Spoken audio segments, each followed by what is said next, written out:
How to Outsmart Anyone 5 Rules for Total Dominance. Have you ever walked into a room and instantly known who was in control? That quiet confidence, that commanding presence that makes others lean in. It's not luck, it's strategy. Outsmarting people isn't about manipulation or mind games. It's about mastering human behavior, controlling perception, and leading with intention. Former Secret Service agent Evy Poumpouras teaches that real dominance doesn't come from aggression. It comes from awareness, composure, and calculated action. In this talk, we're diving deep into the 5 rules for total dominance, the same principles used by elite negotiators, protectors, and leaders who always seem to stay 3 steps ahead. If you've ever wanted to command respect, control any situation, and turn pressure into power, this is where it begins. When it comes to outsmarting anyone, your first weapon is not what you say, it's what you see. The power of perception is the cornerstone of psychological dominance. Before you act, before you speak, before you even decide your next move, you must read the room, decode the person, and understand the environment. This rule is what separates the impulsive from the intelligent, and the reactive from the strategic. Evy Poumpouras often emphasizes that true mastery starts in silence, in observation. Because when you know how to read people, you automatically know how to lead them. Every interaction begins with subtle signals. People are constantly giving away information without realizing it, through tone, facial micro-expressions, gestures, and even silence. A furrowed brow, a forced smile, a shift in posture. These are not random, they're clues. When you master perception, you begin to see beyond words. You recognize fear disguised as confidence, doubt masked as arrogance, or deceit cloaked in charm. This ability to interpret behavior makes you untouchable. Because while others are reacting emotionally, you're reading logically. You're not guessing. You're assessing. To sharpen perception, you must learn the art of baseline behavior. Everyone has a natural pattern, how they talk, move, and react when calm. When that baseline changes, something significant is happening internally. Maybe stress, guilt, or anxiety. This is what FBI profilers, interrogators, and elite negotiators rely on. They first observe the normal to detect the abnormal. You can apply this everywhere, in conversations, meetings, or negotiations. For example, if someone who's usually animated suddenly becomes quiet after a certain question, that silence speaks louder than words. That's your signal. Something shifted, and now you have insight that others miss. However, perception isn't just about reading others. It's about controlling how others perceive you. People don't respond to who you are. They respond to how they perceive you. That's why body language, tone, and confidence are your silent persuaders. If you appear calm under pressure, others see you as powerful. If you listen more than you talk, they perceive you as intelligent. If you maintain eye contact without aggression, they read trustworthiness and authority. You can shape how people treat you by controlling your non-verbal signals. Because dominance starts long before you speak. Evy Poumpouras teaches that awareness is your ultimate defense and offense. When you become perceptive, you don't get manipulated, you anticipate. You start noticing patterns that others miss. You can predict reactions, sense deception, and decide how to respond without losing composure. This rule is especially critical in high-stakes environments, where one wrong word can cost influence, relationships, or opportunity. But in everyday life, mastering perception simply means pausing before reacting. It means being so in tune with people that you stop taking things personally and start seeing them strategically. To practice this rule, start by observing more and talking less. When you enter a room, take 10 seconds to silently study everyone. Their posture, eye contact, expressions, and tone. Notice who's trying to dominate, who's avoiding attention, who's overcompensating. During a conversation, slow down your responses. The one who pauses before speaking often holds more power, because silence makes people reveal themselves. Learn to observe with intent, not judgment. You'll be surprised how much people tell you when you simply pay attention. In the world of dominance and influence, perception is power. Those who can read others control outcomes. Those who can see beyond appearances avoid traps. And those who can sense energy shifts never walk blindly into manipulation. To outsmart anyone, begin with awareness. Because knowledge isn't power until it's applied with precision. Rule number 1 is simple: perceive before you act. When you master that, you'll always be 2 steps ahead, calm, controlled, and in command.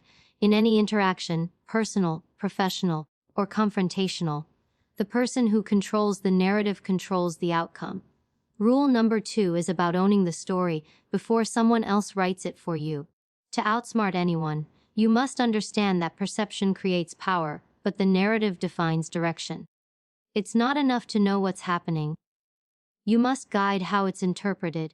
Evy Poumpouras often teaches that dominance isn't about volume or aggression, it's about framing. Whoever defines the why behind an event, conflict, or conversation automatically gains the upper hand. Because humans don't follow authority, they follow stories that make sense to them. Every situation has multiple versions of truth. The version that wins is the one people believe. And people believe what's repeated with confidence and clarity. That's why controlling the narrative begins with defining the context. If someone tries to undermine you, you don't argue. You reframe. If someone challenges your decision, you don't defend, you redirect. For example, if a coworker calls you too assertive, you don't apologize. You reframe it. I'm direct because clarity saves time and avoids confusion. That single sentence shifts the perception from negative to leadership. You haven't fought back. You've guided the story in your favor. Controlling the narrative is not manipulation, it's strategic communication. Manipulation hides the truth, while strategy directs it. The goal isn't to deceive people but to lead their interpretation in a way that serves a productive outcome. Whether in a negotiation, a disagreement, or a public setting, you want to define what the situation means. This is what leaders, negotiators, and influencers do instinctively. They decide the theme of the story before anyone else can. And once that theme is set, everyone else begins to react within it. Let's say you're in a meeting where tension is rising. People are emotional, voices are raised, and chaos is creeping in. If you step in and calmly say, "Let's focus on solutions, not blame," you've just rewritten the narrative. You've reframed a heated debate into a problem-solving session. Suddenly, everyone must align with your frame or appear uncooperative. That's power, subtle, strategic, and entirely under your control. You didn't dominate through force, you dominated through direction. The key to mastering this rule lies in language and tone. Words are the most underestimated weapon in human interaction. The right phrase can disarm hostility, redirect focus, and reshape perception. When someone says something provocative, avoid reacting emotionally. Instead, answer with composed certainty. If they attack your competence, you can respond with, "That's an interesting point. Tell me what outcome you're aiming for." This turns confrontation into cooperation and repositions you as the logical authority. Evy Poumpouras calls this emotional control under pressure, the ability to steer the tone of the entire exchange simply by staying calm and clear. Another crucial element in controlling the narrative is timing. The first person to define the situation often wins, but the last person to summarize it cements it. Start strong, but finish stronger. If there's a misunderstanding, wrap up the conversation with your version of clarity. Just to make sure we're aligned. Here's what we agreed on. That closing statement locks the story into your frame. People remember the conclusion more than the conflict. You can also apply this rule to your own self-image. The world doesn't see you as you are, it sees you as you present yourself. Every day, you're telling a story about who you are through words, posture, confidence, and consistency. When you define your narrative, when you decide who you are and what you stand for, others begin to respond accordingly. That's how you become unshakable. You no longer chase validation because you've already authored your identity. To control the narrative is to understand that silence can speak louder than explanation, confidence can outweigh evidence, and the right frame can neutralize resistance. When you decide the story, you lead the mind. When you lead the mind, you lead the outcome. So the next time you face a challenge, remember this: don't just participate in the story. Write it. Because once you define the narrative, dominance isn't demanded, it's naturally given. Power doesn't always belong to the strongest person in the room. It belongs to the one who knows how to use what they have strategically. Rule number 3 is about leveraging asymmetry. the art of using small, targeted advantages to create massive impact. You don't need equal strength to win. You need the right leverage at the right moment. Evy Poumpouras teaches that dominance isn't about overpowering people physically or emotionally. It's about outsmarting them with precision, timing, and focus. The clever win because they know how to turn limited resources into limitless influence. In every situation, there's always an imbalance of knowledge, confidence, timing, or access. Most people see imbalance as a weakness. Smart people see it as an opportunity. They use what others overlook. They find leverage in the smallest details: a fact, a silence, a reaction, or a pattern. For example, in a negotiation, the person who listens more gathers more data. That data becomes leverage. In a disagreement, the one who stays calm while others lose control gains leverage because emotions cloud judgment. In relationships, understanding what the other person values gives you silent influence over decisions. Asymmetry means you don't fight fair. You fight smart. The foundation of asymmetry is observation and patience. You must learn to identify your opponent's blind spots. Everyone has one: pride, insecurity, ego, or impulse. Once you spot it, you can predict their behavior. For instance, if you know someone's ego drives them, you can make them reveal too much simply by complimenting their intelligence. If someone hates silence, you can control the pace of conversation by saying less. You're not manipulating, you're directing. You're using the laws of human psychology to your advantage. This is the same technique elite interrogators and negotiators use. They let others talk themselves into a corner while they remain composed and analytical. Leverage also comes from information asymmetry. The more you know, the less you need to show. Knowledge is power, but timing that knowledge is dominance. Don't reveal everything you know. Reveal strategically. The element of surprise multiplies your influence. If you expose your insight too early, others adapt. But if you wait until the moment they underestimate you, your impact doubles. Think of it like chess. You don't win by moving all your pieces at once. You win by waiting for the perfect opening. Asymmetry is about using less to do more. Another powerful form of asymmetry is emotional control. In conflict, the calm person always has the advantage. Anger makes people predictable. Calmness makes you unreadable. When others react emotionally, they lose clarity, and you gain space to think. Evy Poumpouras often says that the most powerful people are those who stay emotionally neutral under pressure. They never let chaos dictate their choices. Their composure itself becomes a psychological weapon. When someone tries to provoke you and you stay unfazed, they lose power instantly, because control is dominance. To apply this rule in real life, start by identifying your unique leverage points. What do you know, do, or sense better than others? Maybe you have stronger observation skills, sharper intuition, better timing, or deeper knowledge in a niche. Use that. Stop trying to win on all fronts. Instead, find your one edge and sharpen it until it cuts through any challenge. Remember, success doesn't come from having everything. It comes from knowing how to use what you have intelligently. Asymmetry also teaches humility. It reminds you that you don't need to prove strength. You need to apply it intelligently. Dominance isn't about showing power, it's about using it silently. The most dangerous people are often the quietest, not because they're weak, but because they know their power doesn't need to be announced. Their advantage is subtle, precise, and effective. Ultimately, Rule Feint 3 is a mindset: stop playing on equal terms. Outsmarting anyone means bending the rules of balance. When others push with force, you pull with timing. When they rush, you pause. When they boast, you observe. Leverage asymmetry, and you'll realize that victory isn't about having more, it's about using less better.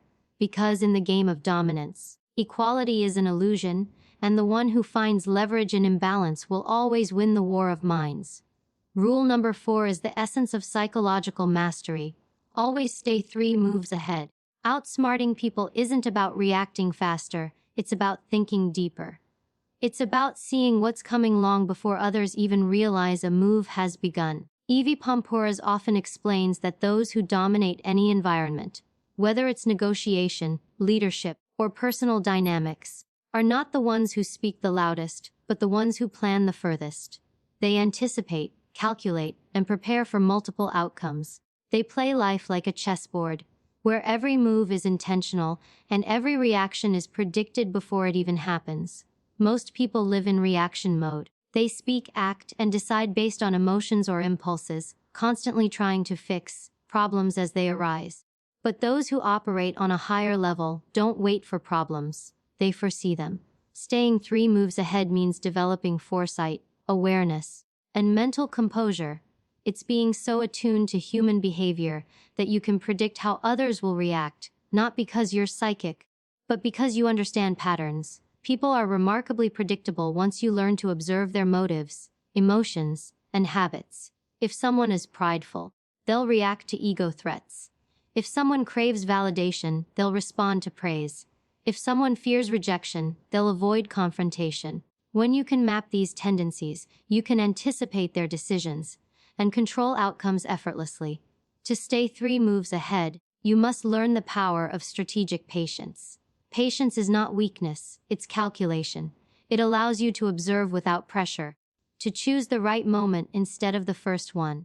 Evy Poumpouras emphasizes this in her field experience. The most effective agents and negotiators are not impulsive, they are deliberate. They let others reveal themselves first, then act with precision.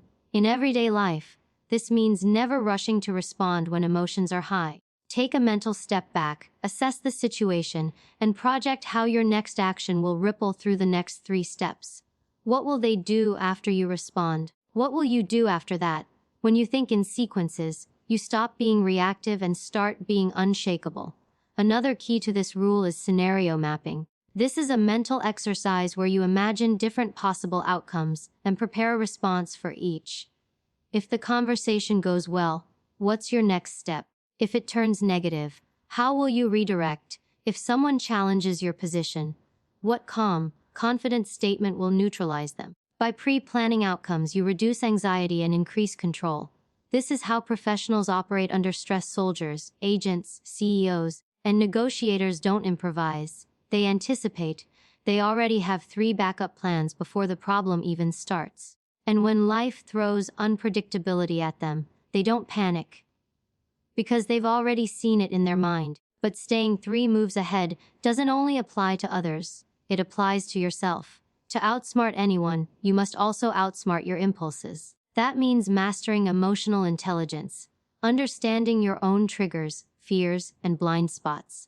If you know what provokes you, you can prevent manipulation. If you know your weaknesses, you can guard them before anyone exploits them. Emotional foresight is self-defense. The person who controls themselves first will always end up controlling the situation. Communication also plays a crucial role in this rule. The more clarity you have in your intentions, the less others can mislead you.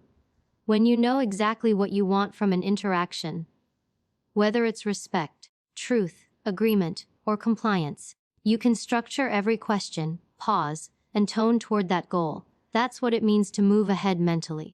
You're not guessing your way through conversations, you're guiding them like a director shaping a film. To practice this rule, start training your brain to pause and project. Before reacting, ask, if I say or do this, what are the next 3 consequences? This habit rewires your thinking from emotional immediacy to strategic foresight. You'll notice that conflicts shrink, manipulation fails, and people start following your rhythm. You'll move slower on the outside but infinitely faster in thought. In the end, staying 3 moves ahead is not just a tactic, it's a lifestyle of control. It's about building mental discipline so strong that you no longer fear surprises because you expect them.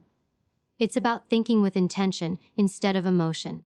When you operate like this, people will start to notice something different about you. You'll seem calm when others panic, confident when others hesitate, and decisive when others doubt. That's the quiet power of foresight. Because in a world where most people live 1 move at a time, the person who sees 3 moves ahead will always win, not through luck, but through logic. True dominance isn't about control, fear, or manipulation. It's about influence with integrity. The final rule in outsmarting anyone is learning how to make your power ethical and sustainable. Because power that's built on fear fades the moment you leave the room, but power built on respect lasts forever. Evy Poumpouras, with her background in high-stakes protection and psychological intelligence, teaches that real dominance doesn't come from intimidating others.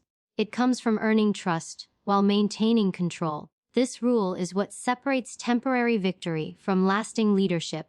It's what turns clever tactics into a lifelong skill of influence and respect. When most people think of dominance, they imagine aggression, being louder, tougher, or more intimidating. But that's a short-term illusion of power. You might win a moment, but you lose the person. Ethical dominance is different. It's about leading without breaking others down. It's the ability to command attention without demanding it, to influence decisions without forcing them, and to assert control while keeping your moral compass intact. It's strength with restraint. And that's what makes it sustainable.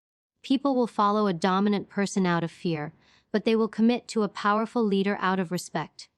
To practice ethical dominance, the first step is self-awareness. Know your motives. Are you trying to win, or are you trying to create value? Are you trying to prove superiority, or are you trying to guide an outcome? If your motivation is ego-driven, your power will always be fragile. But when your dominance serves a purpose, to lead, protect, or improve, it becomes respected authority. Evy Poumpouras often says that integrity is a force multiplier. When people trust your intentions, they will naturally align with your direction. And when your confidence is paired with character, your influence becomes magnetic. The second element is emotional regulation. Ethical dominance means you never let emotions dictate behavior. You don't need to shout to be heard or intimidate to be obeyed. The calmer you are, the more powerful you appear. This composure communicates control, not just over others, but over yourself. People trust leaders who stay steady when everyone else is losing control. Whether in negotiation, leadership, or conflict, emotional neutrality gives you the advantage. It tells others, I don't need to overpower you. I already understand you. That's silent dominance at its finest. Another essential factor is reciprocity. Sustainable dominance respects the principle of give and take. You can assert authority, but you must also give recognition. You can hold people accountable, but you must also show fairness. When people feel seen and respected under your leadership, they don't resist your power, they reinforce it. Ethical dominance turns opposition into loyalty. This is why true leaders don't drain others, they develop them. They create environments where strength inspires, not suppresses. Making dominance ethical also means knowing when not to use it. The ability to restrain power is a higher form of power. You don't need to win every argument, prove every point, or dominate every space. Sometimes, silence and humility do more to establish authority than words ever could. When you choose peace when you could choose dominance, you send a message. You're in control of yourself, not driven by impulse. That level of control earns deeper respect than intimidation ever could. Sustainability in dominance comes from consistency. Anyone can act powerful once, but lasting influence requires alignment between your words, actions, and values. When people can predict your fairness, trust your judgment, and rely on your integrity, your dominance becomes self-sustaining. You no longer need to assert it, it becomes part of your identity. That's why the most respected individuals in any room are not those who demand attention, but those whose presence naturally commands it. To make dominance ethical and sustainable, build it on 3 pillars: respect, restraint, and responsibility. Respect others even when you disagree. Show restraint even when you could dominate. Take responsibility even when no one is watching. These principles create a foundation of power that can't be shaken by ego, envy, or opposition. At its core, this rule reminds us that the ultimate goal of outsmarting others is not to win against them. It's to win with them. Influence that lasts is built on mutual benefit, not manipulation. When you operate from integrity, your power inspires rather than intimidates. You become someone people want to follow, not someone they fear to face. That's the highest form of dominance. Ethical, balanced, and enduring. So remember, strength without empathy is tyranny, but strength guided by ethics is mastery. Outsmart anyone, yes, but always with purpose, with poise, and with principles that make your dominance worth respecting.